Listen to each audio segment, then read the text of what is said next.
So we do a beautiful high holiday program each year in a gorgeous resort at the Marriott Harbor Beach in Fort Lauderdale. And we offer a world-renowned cantor.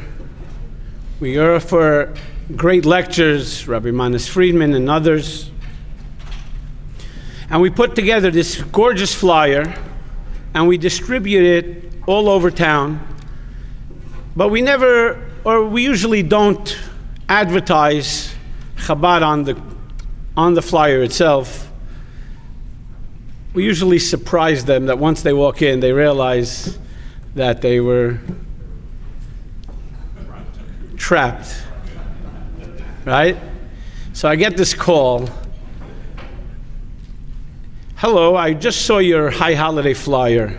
Just curious, are you Reform, conservative, or what? So I said, what? And they repeat. I said, no, we're what? And I think Rabbi Eliezer asked me to define and explain what's so unique and what does Chabad do.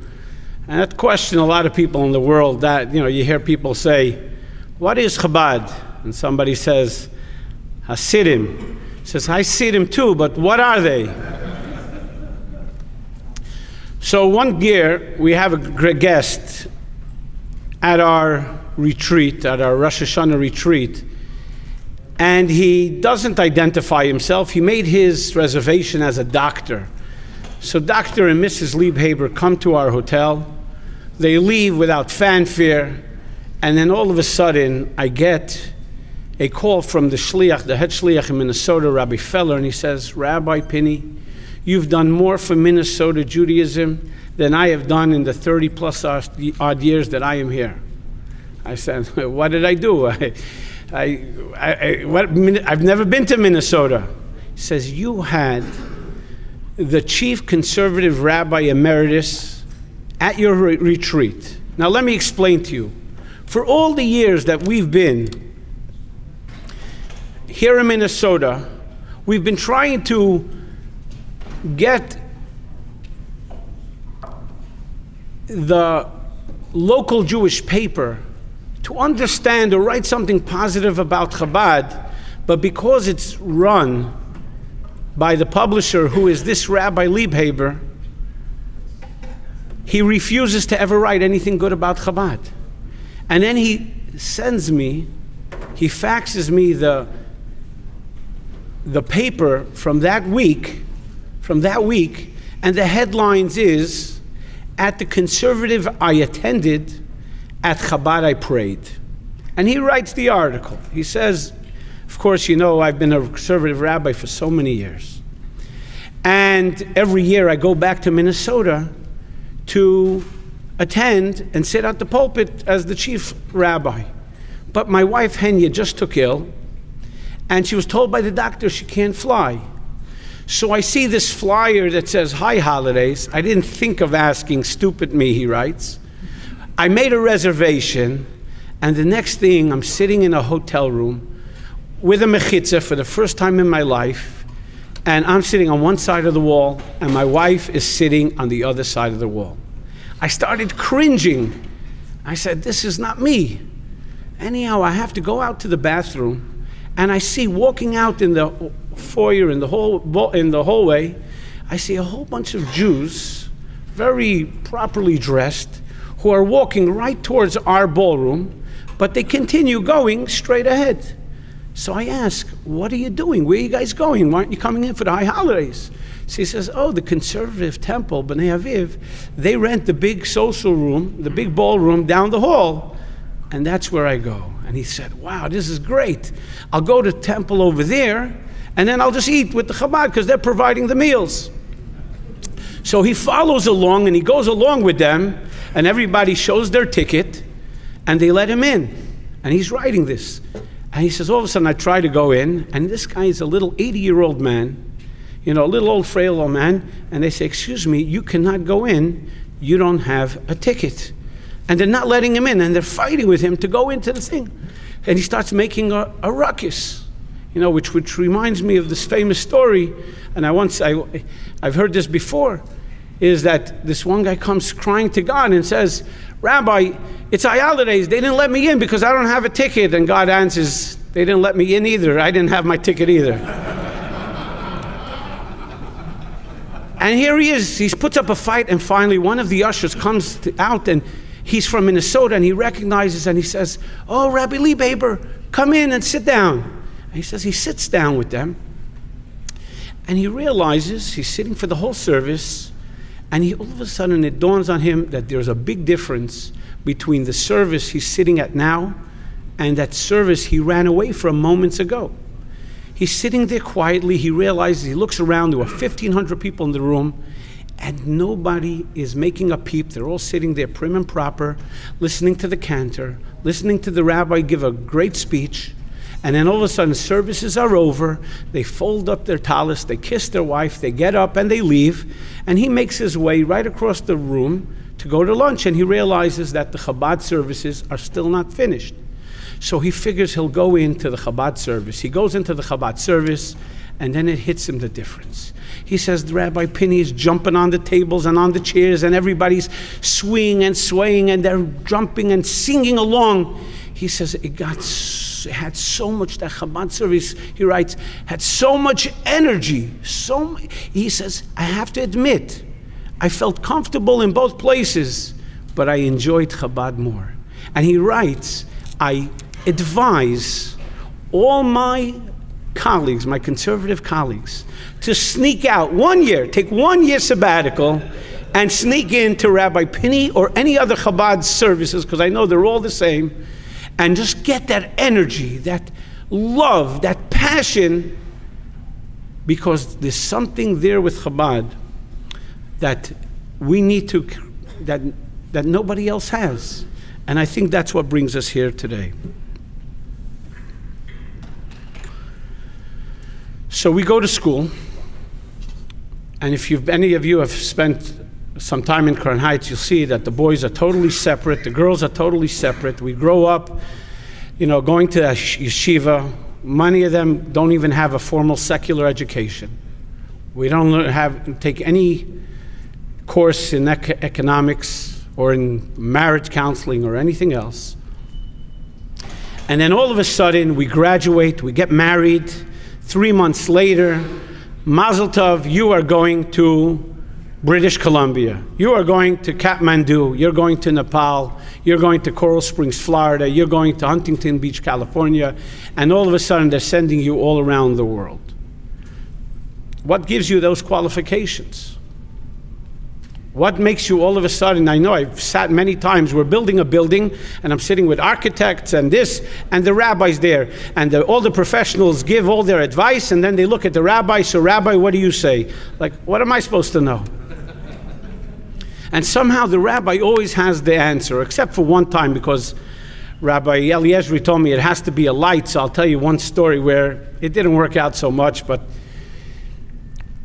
we had a beautiful couple in our Chabad house who unfortunately were having their problems. But let me tell you, inside out, they were meant for each other, beautiful within and without. And it was tearing the community that this family is they're having marital problems. So they come to the rabbi and they say, Rabbi, you gotta save this marriage. Doron and Marcy, they're such nice people. Please go talk to them. This can't happen. This is a travesty. They were meant for each other. They're such. So I call up Doron and I say, Doron, I need to speak to you. He says, okay. I come to his house. We sit down together. And I said, Doron, what's the problem? Marcy, she's so beautiful. She's the most beautiful girl in the whole show. Inside, she's so sweet. What's wrong? And he starts giving me these silly excuses. You could see he's just grabbing for straws. I said, are you kidding me? What guy doesn't have the same issues? These are so trivial, so minor. Get with the program. He says, no, but you don't understand. I tell her every morning, Shabbos morning, 9:30 to be ready, and I come to start wanting to go to Chabad house, and she's putting on her makeup, and it takes her another hour to get ready. I said, come on, Doron, you think I don't have the same problems? I said, me too. He says, you don't understand. She's more religious. I'm more religious than her, and she's not on the same page. So I said, Doron, me too. You think I want to be in shul every morning? My wife pushes me out the door every day. And she comes up, and everything he said, come on, you're being ridiculous. Me too. And he says, really? I said, yeah, of course, I promise. I'm telling you, we're all in the same boat together. He says, okay, Rabbi, thanks so much for coming. We get up after 2 hours. He gives me a hug, and I feel like I really got to Doron. I made a difference. I go to sleep feeling fulfilled. I'm a marriage counselor now. I saved Doron and Marcy's marriage. I go the next morning to shul, and the president comes over to me and says, Rabbi, we have a big problem. He says, what's the problem? Doron called everybody in the shul and said, you think I got marriage problems?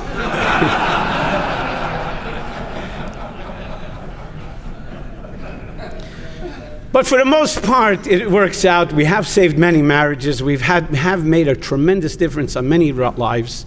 Just a cute story. I'm here with a dear friend, Doug Freeman, Doug came from Cooper City with me. And I figured if I'm going to introduce him to every rabbi over Shabbos, he'll never remember anybody. Hi, this is Mendy from Ohio, and this is Mendy from Colorado, and this is Mendy from Bogota. He's going to go back. He'll just tell everybody he met Mendy. So all I did was I started saying Sweden, China. And I start telling him every little city that, all my friends.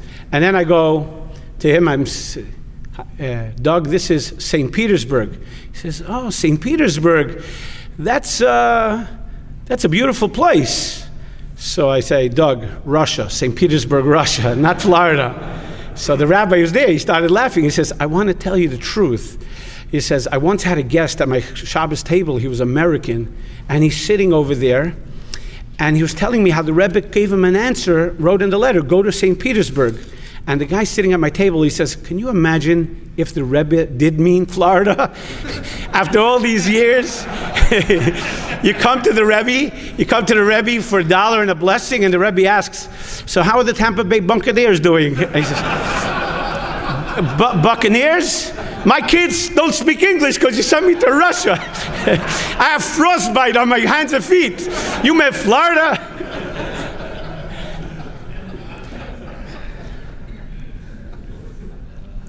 But we go where we have to go, we do what we have to do, and as you know, whatever it takes. The rabbis, many of them serve many roles besides being the rabbi. Some of them, when the place is dirty, the rabbis are the ones cleaning up. Whatever it takes. There's nothing that we're not willing to do, and you see that clearly in the last couple of days when it came to Hurricane Sandy. Many of us came from wherever we came. And instead of going to sessions, we rolled up our sleeves and we're out there helping. Last night at 1 o'clock in the morning, I saw a van full of Chabad rabbis coming with yellow coats, yellow rain jackets, who were out there coming from Staten Island and Long Island, not just giving money, not just giving encouragement, but actually doing whatever needs to do to help people. And if anybody's been following, whenever, unfortunately, tragedy strikes, there's always a Chabad center nearby who does whatever it has to, whether it's an earthquake in Chile, an attack in Israel, or wherever it may be. A plane goes down in some remote place in the globe. There's usually a Chabad center right nearby who's ready to do whatever it takes, spiritually, materialistically, physically, hands-on, moral support, financial support. We've been there, and I believe the Chabad Relief Fund has already distributed over $100,000. So we're able to do everything. We're at one place, we service it all. And I'll give you another little story. I have this family, they love me. Cool rabbi, we'll do everything. I just feel I can't take them seriously enough. They can't take me seriously enough to provide all their needs, and I'll explain. I come to them and I say, Mike, Annette, you got to put a sukkah. You have little kids. Years ago, I said, Mike, you got to put a sukkah in your backyard. Fighting, what do I need a sukkah? I said, you have kids, take them outside in the sukkah. He lives on the intracoastal. My kids are not going in the sukkah, leave me alone. He says, yeah, but even if they don't go, all the people, can you imagine riding the boats on the intracoastal? They'll see a sukkah. Please, leave me alone. I said, Mike, just give me a credit card. I'm buying you a sukkah. He gives me his credit card. I order a sukkah. Next day, a sukkah gets delivered. And I said, Mike, I'm coming to put it up. No, don't put it up. I have one in my garage. That's enough. Leave it there. So I said, no. I come there. He's sitting in his on his big cot over there, smoking a cigar, watching me put up his whole sukkah. And I said, Mike, I'm coming tomorrow, and we're going to make the blessing on the lulav and esrog in your sukkah. He said, whatever. Next day, I call him up, and he says, come to my house right now. I said, wow, you want to do right away the blessing on the lulav and esrog? He says, no, but get over to my house right now. I said, what? He says, you better go get that sukkah out of my pool right now. So here I am with them. I put up the sukkah, I bench the lulav and esrog, I do all these things. And I say, you guys, you want to take it to the next level, you got to come to a class. I give classes, join the class. Can get them to a class no matter what. All of a sudden, one day, Annette comes to me, says, Rabbi, you should be proud of me.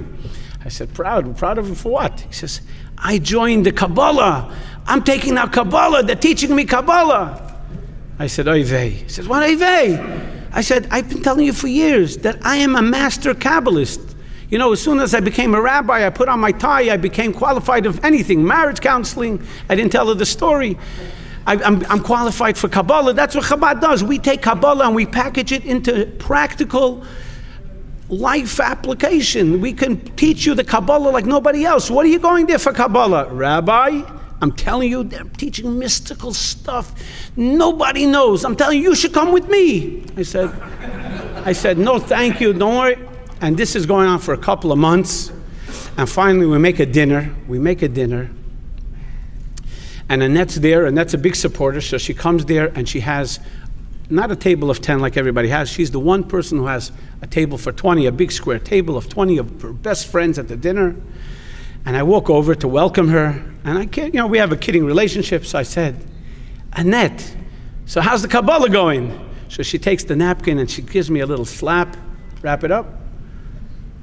I could go on. She gives me a little slap, and she says, come on, they're teaching me, I'm telling you, you should come. They're teaching me things you don't even know. I'll challenge you. I said, go for it. She says, yesterday at the class, they taught me where my soul goes when I go to sleep. Rabbi, do you know? I look at her and I smile and I say, Annette, as long as it doesn't wake me up, it can go wherever it pleases.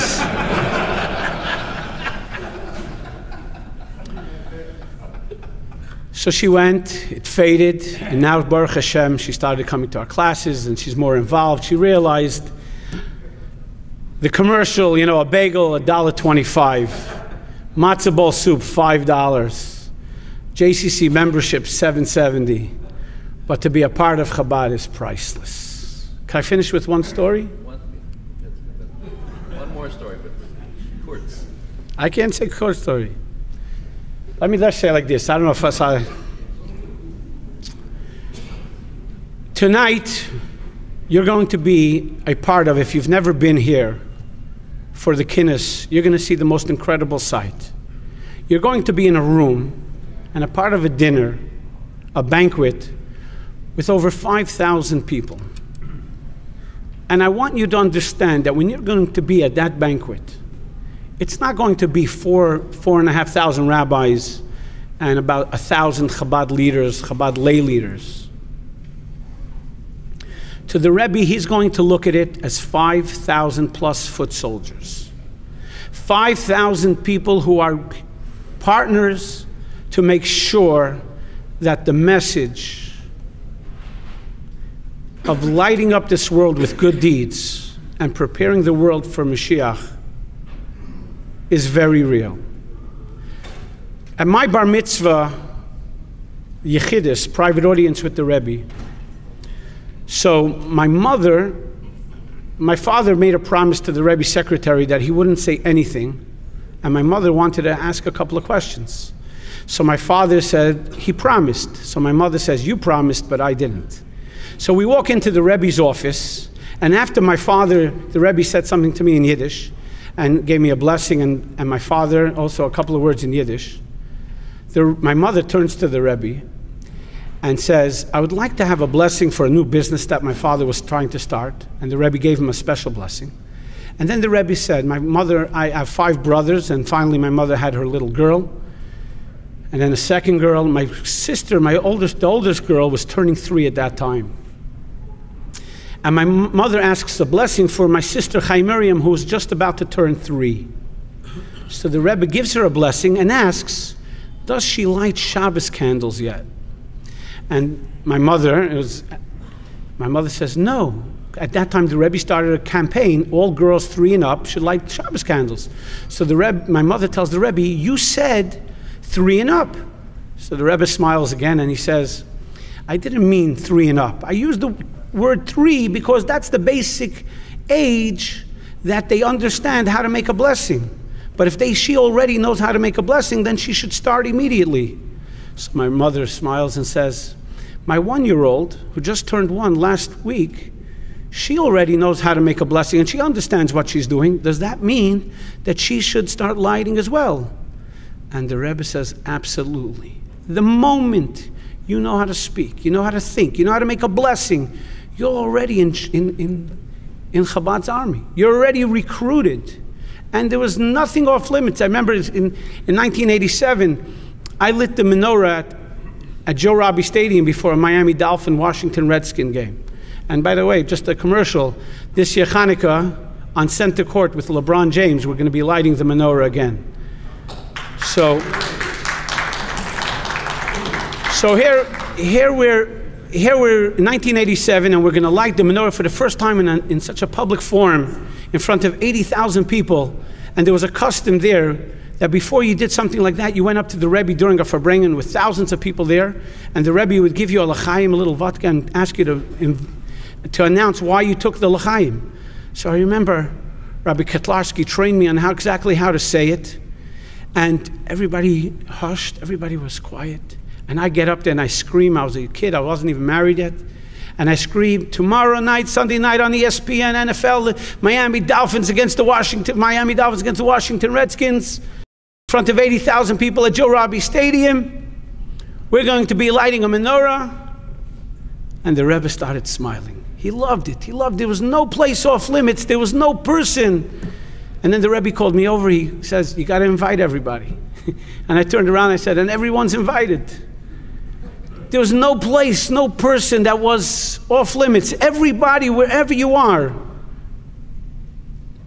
You're each a soldier of the Rebbe's army. I congratulate you for what you do. I could have gone on for another half hour, but he's going to soon start pinching me. So, Mazel Tov, congratulations. Keep up the great work. Keep on supporting your Chabad house. Your rabbi is tremendous. He does great work. The Rebbitzin's a great cook.